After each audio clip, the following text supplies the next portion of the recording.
District police officer Bahawalpur کا محرم الحرام کے کامیاب انتظامات پر اسٹیک ہولڈرز کو خراج تحسین۔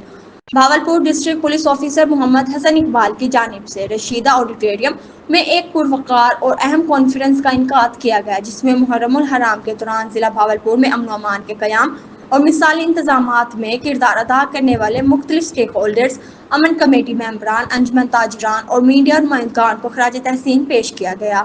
اس موقع پر عشرہ محرم الحرام میں اعلیٰ کارکردگی اور امن کی فضا کو برقرار رکھنے پر ضلعی امن کمیٹی کے رکن اور صدر انجمن عزاداری امام الحسن احمد پور شرکیہ زمیندار اعلیٰ سید خواجہ محبوب الحسن کو ڈی پی او حسن اقبال نے تعریفی سند سے نوازا۔ تقریب میں خطاب کرتے ہوئے سید خواجہ محبوب الحسن نے ڈی پی او حسن اقبال کی جانب سے پروقار اور اعلیٰ پروگرام کے انعقاد پر ان کو خراج تحسین پیش کیا اور امن و امان بھائی چارے کے فروغ کے لیے مشترکہ کاوشوں کو سراہا۔